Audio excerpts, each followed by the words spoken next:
I've had the unique privilege of looking under the hood of a few churches or faith communities in the past few years, but none of them captured my attention as much as one particular church did.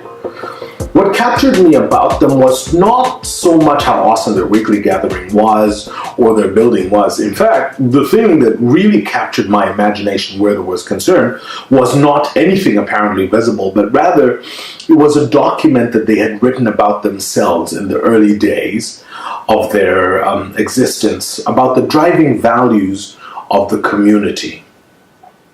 These driving values are the things that they had said about themselves, the things that were the silent driving force behind everything that they did. This is what they said. I'd like you to pay special attention to this.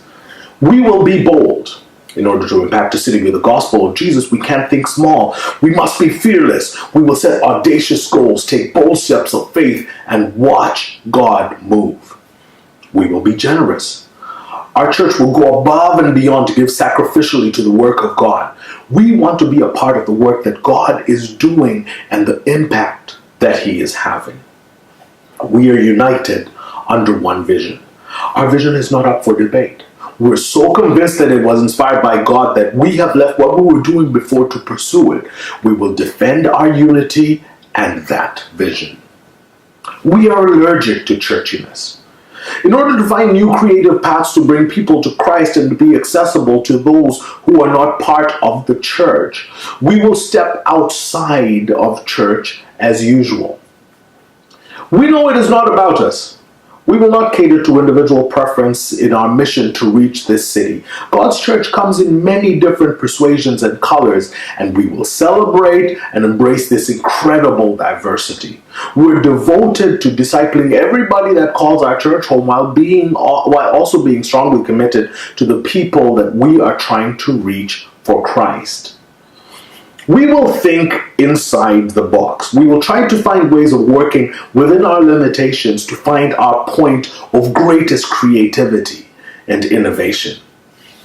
By this point in the document, I was starting to wonder if this community was too good to be true, or if they really believed these things they said about themselves.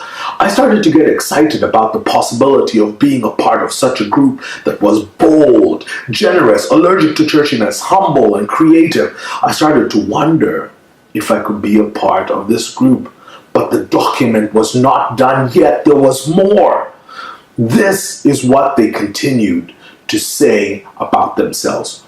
We will be committed to excellence. We will approach everything, our mission, our discipleship process, our small groups, our weekly worship experience, with a desire for excellence. We will leverage the resources that God places in our hands to do everything with excellence. They continue to say this. We are not dogmatic about methodology. We will always maintain a posture of learning. We will seek to learn from everyone and incorporate a variety of influences into our methods. They said, we want to be known for what we are for, not against. We will speak vision and life over people. We will lift up the salvation of Jesus rather than using our platform to condemn. We will be known for our faith, hope, and love above all else. And finally, they said this about themselves. We will not take this for granted. What we are experiencing is not normal. Building this and other faith communities in whatever way we can is the highest calling, and we will remain grateful for Christ's leading and hand of favor. By the time I got to the end of this document, I was completely drawn in. I was inspired by their audaciousness and challenged by their seriousness. There was something both very attractive and very scary to me about this document and about the things that these people said about themselves. Some of the forcefulness of the language was inviting to me, while at the same time being quite terrifying. And yet, when I thought about it a little more, I realized that this faith community, if they were serious about their driving values, could have the opportunity to do something absolutely awesome in their location. I'm sure that at this point you really want to know what church I'm talking about. What this church that I'm talking about is. This church that said these things about themselves. Do you? Don't you? Actually, Some of you have seen this coming. You know this church very well. It's a small faith community that meets in the west end of a suburb of Ottawa. It has a funny name, Pivot 613, I think. Yes, it is. When we were praying and brainstorming about this new thing that we felt God was calling us to start in Ottawa, we spent a significant amount of time coming up with different ways to describe what we felt. 2 weeks ago, we talked about the overarching vision of being a no-fear zone, a new wineskin in Ottawa. Last week, we talked about the journey of discipleship and how everything we do at Pivot is to empower you to grab a hold of something great for you. But as we wrote these things down, we realized that behind everything that we were saying about ourselves were some driving values that had to be teased out. When you sit and you use your computer, or your phone or your tablet, there is an operating system that acts as the interface between the particular software you're using and the hardware of your preferred device. None of us tell our computers which sectors on the hard drive should be used to store the information from our last gaming section. None of us physically tell our screens which colors to show on particular pixels on your screen. We just use our devices without any concern or understanding, in most cases, of the thousands of tiny programs that run in the background, making your user's experience seamless and bridging the gap between the hardware and the software we're using at the time.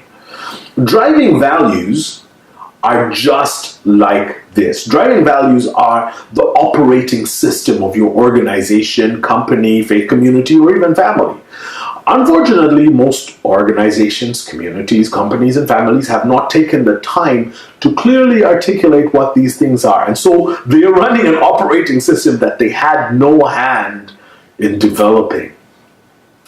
If you do not clearly articulate what your driving values are, they can easily be influenced or replaced by ideas that are completely opposite to the kind of thing that you're intending to build.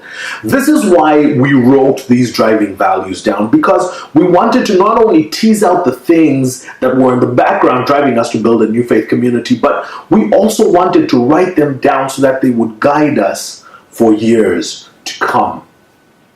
We will be bold. We will be generous. We're united under one vision. We are allergic to churchiness. We know it is not all about us. We think inside the box. We're committed to excellence. We're not dogmatic about methodology. We want to be known for what we're for, not against, and we will not take this for granted.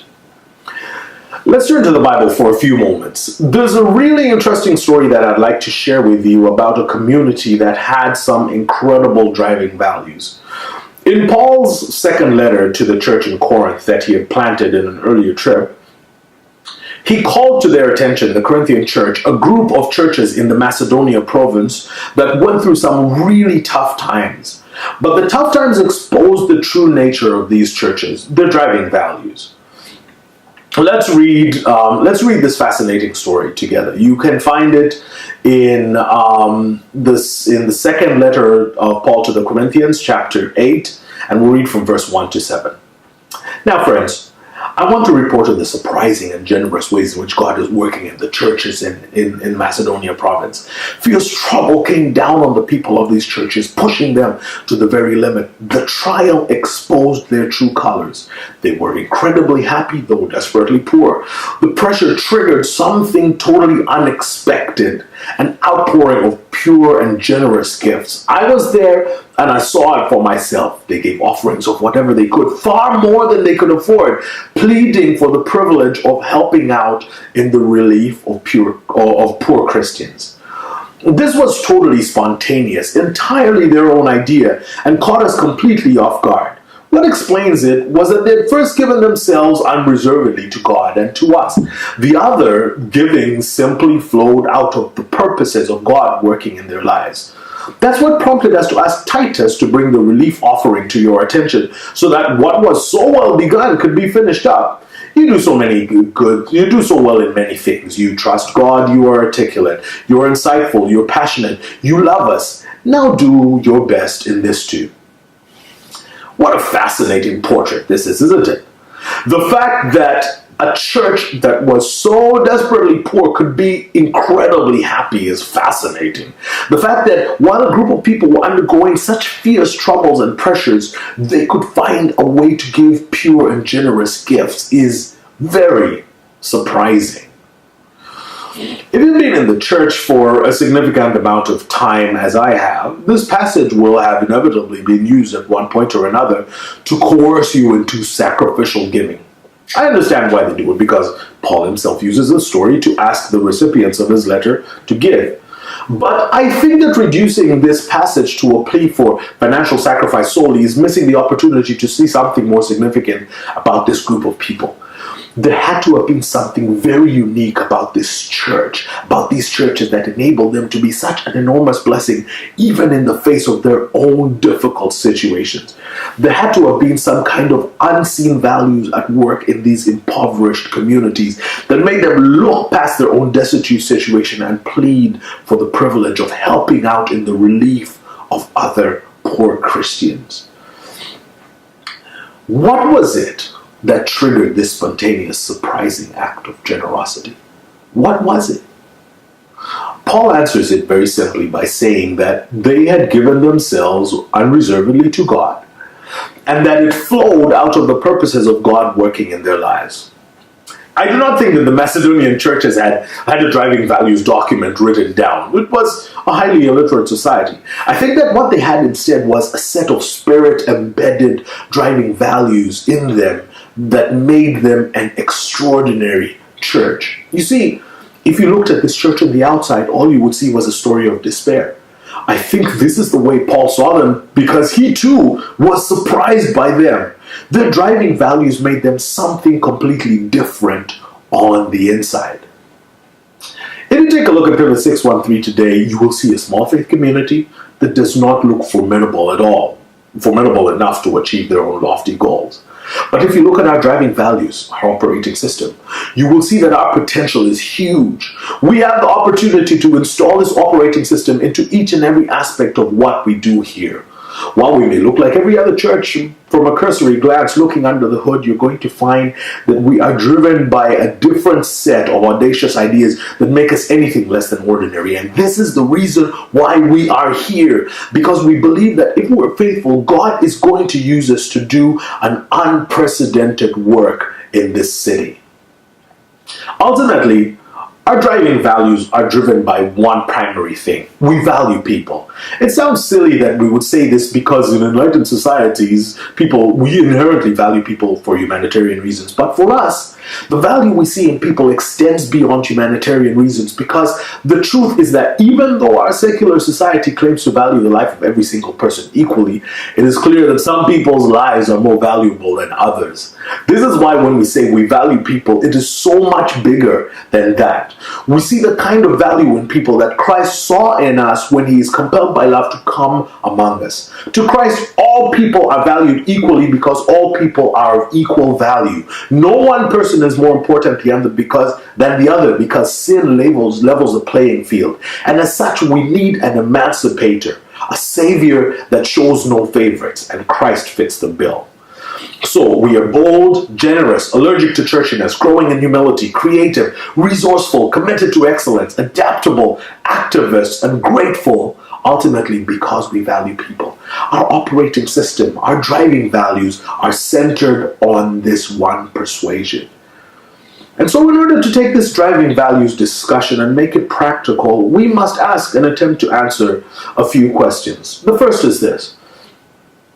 Now that you've heard the driving values of Pivot 613, how do they make you feel? Do they excite you? Do they scare you? Or are you ambivalent about them? The second question is this. How have you seen underlying driving values steer a company, a group, or a family towards or away from their intended future? The third question is this. How do we protect our driving values from interference with competing values that may seem great, but may ultimately not help us achieve the faith community that God is calling us to build? The fourth question is this. Do you see the difference between the value that society places in people and the value that Christ-inspired communities like ours place in people? How do we show this difference better in a world that would like to be valued? And then the final question that we'd like to discuss this afternoon is, in what ways does hearing these driving values inspire you to action in both your own life away from Pivot and your participation with Pivot?